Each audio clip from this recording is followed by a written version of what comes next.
The members of Uncle Howdy's upcoming WWE faction have been leaked. When did this surprise WWE return come together? And a major WWE announcement has been made. And before we get into it, if you're a regular viewer of the channel and haven't already done so, be sure to subscribe with notifications turned on so you don't miss the latest pro wrestling news. But first, let's begin by taking a look at some serious allegations that have been made against a current WWE star. News would drop on Friday night that WWE had parted ways with 11 talents on the roster in the latest round of releases by the company. Among that list would be former WWE Cruiserweight and 24/7 champion Drew Gulak, with PW Insider and Fightful Select reporting that he was amongst the names that were cut from their contract. With that said, it appears that this isn't actually the case, and that for now, Gulak remains under WWE contract, just not for much longer. When asked about Drew's release at the post-WWE Backlash press conference, WWE COO Triple H would reveal that WWE had simply chosen not to renew his deal rather than it being a release, and this is what he had to say.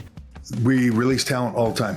We have NFL releases 400 or 500 people a year, players a year. We release talent all the time. It's a part of what we do. You cannot just hire people, bring them in, keep hiring more people, and just keep bringing them in. So an unfortunate part of the job is talent get released. Can I say that he was released? He was not released. His contract was just not renewed. This was something that was followed up on by a report from Fightful Select, who would confirm that Gulak is still under WWE contract and that his deal ends next month and it will not be extended. Last month, former WWE and UFC champion Ronda Rousey would take part in an interview where she discussed the backstage culture in WWE from her time there, with her claiming that Gulak pulled at the drawstrings on her sweatpants unprompted, with many wondering if this was linked to WWE's decision to let him go. The Fightful report would confirm that an investigation was launched into the incident and Gulak's behavior as a whole, and whilst it did make things worse for his chances of a future in the promotion, it wasn't a determining factor in the decision. However, there is a bunch of other backstage and on-screen behavior that appears to have contributed to the decision. Several NXT talents would speak to Fightful, where claims of bullying and intimidation were made against Drew, something that recently led to Gulak being verbally reprimanded by NXT coach Shawn Michaels. And the report details the following incidents.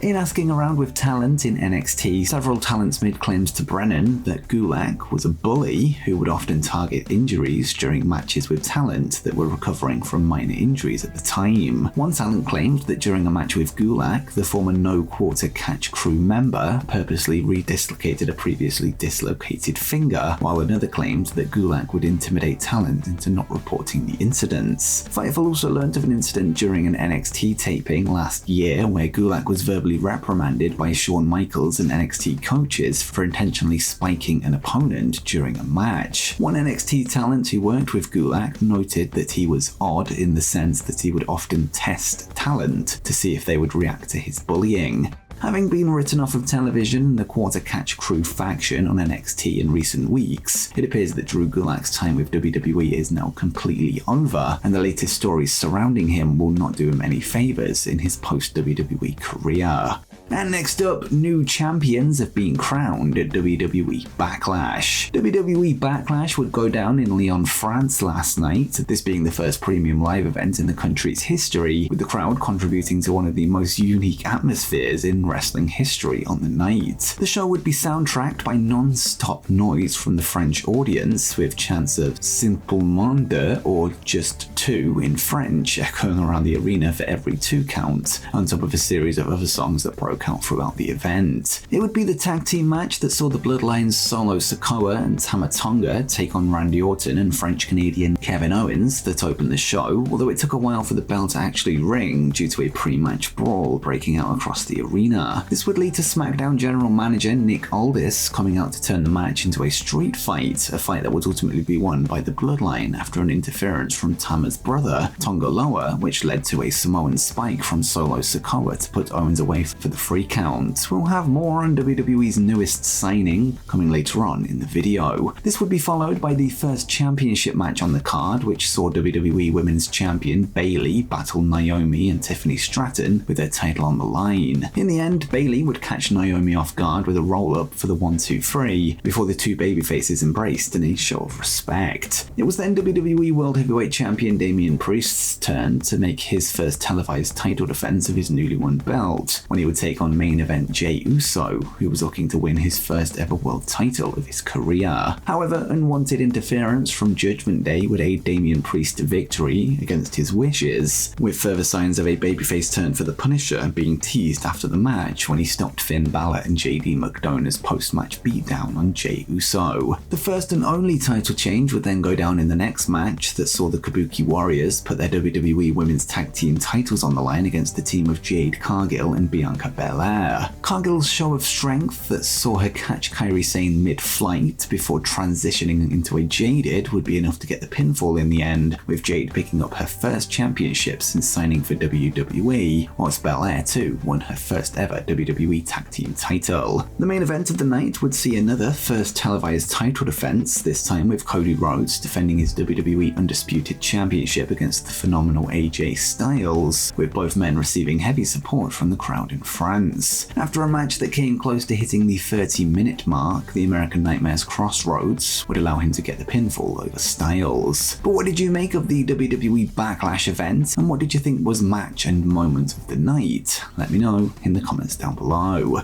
And next, the members of Uncle Howdy's upcoming WWE faction have been leaked. Ever since the Bray Wyatt Becoming Immortal documentary dropped, fans have been anticipating the return of Uncle Howdy, who was seen turning Bray's lantern back on at the end of the broadcast. Over the weeks that have followed, we've seen all kinds of cryptic messages and clues to suggest that Howdy, or Bo Dallas, won't be alone when he returns, with many of the teasers referring to a group rather than an individual. With that in mind, a fresh report from PW Insider has given some extra details on what they know about the current plans for the stable and who will be joining Howdy when he returns, and this is what the report notes. All of the QR codes on WWE programming of late are leading, as you may have surmised, to a new group that will play off the Bray Wyatt intellectual property. The group is currently planned to consist of Bo Dallas, Nikki Cross, Dexter Lumis, Joe Gacy, and Eric Rowan. Whether some of them will be portraying new personas, we have yet to 100% confirm. Until the group debuts, WWE always tweak their plans, but those are the current talents who are part of the strategy. Interestingly, there appears to be no plans for Alexa Bliss to join the group at this stage, which may surprise many. But what do you make of WWE's current plans for the Uncle Howdy faction? And do you think this will be the long-awaited Wyatt 6 group that we've been expecting for years at this point? Let me know in the comments down below.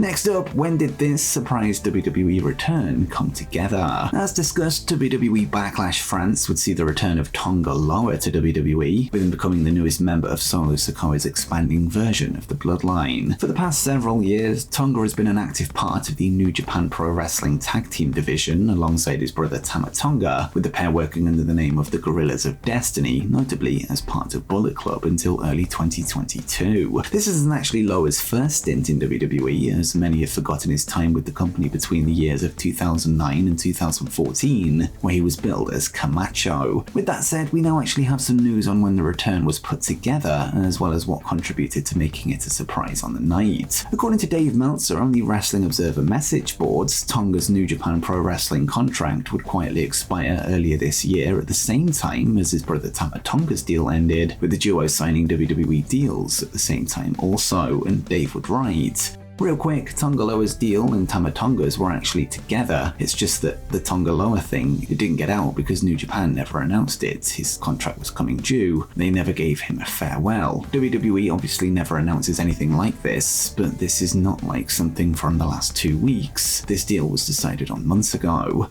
With Solo Sikoa currently taking it upon himself to expand the bloodline in the wake of Roman Reigns' big loss at WrestleMania, it feels inevitable that we'll soon see a bloodline civil war break out in the coming months upon the Tribal Chief's return, with The Rock perhaps taking the lead of the new version of the group. We also await the arrival of Anoa'i family member Jacob Fatu, after the former MLW World Heavyweight Champion reportedly signed with WWE a few weeks ago, although it's unclear if he'll be siding with Solo Sikoa's group or perhaps with Roman Roman Reigns and maybe even the Usos. Gorillas of Destiny's brother Hikuleo would take to X last night to respond to fan speculation that he could be next in line to jump from New Japan to WWE, with him simply posting eye emojis to show that he's aware of the rumors. And next, a major WWE announcement has been made. On Friday night's SmackDown, WWE would tease a major announcement was going to be made at some point on Saturday in relation to next year's WrestleMania 41 event, with it later being revealed that the news would be broken during the Kentucky Derby pre-show airing on NBC. As expected, the announcement would see WWE confirm the date and location of next year's event, with the company bringing WrestleMania to a city it hasn't been since WrestleMania 9 in 1993. On April 19 and 20, WrestleMania 41 is set to go down at the Allegiant Stadium in Las Vegas, Nevada, which is the home of the Las Vegas Raiders NFL team. This will be the second time WWE have run the stadium, after the 2021 edition of SummerSlam was also held there, which was main evented by John Cena and Roman Reigns for the Universal title. The news confirms a recent report from Fightful that revealed Vegas was expected to be the home of Mania next year, this despite officials in Minneapolis, Minnesota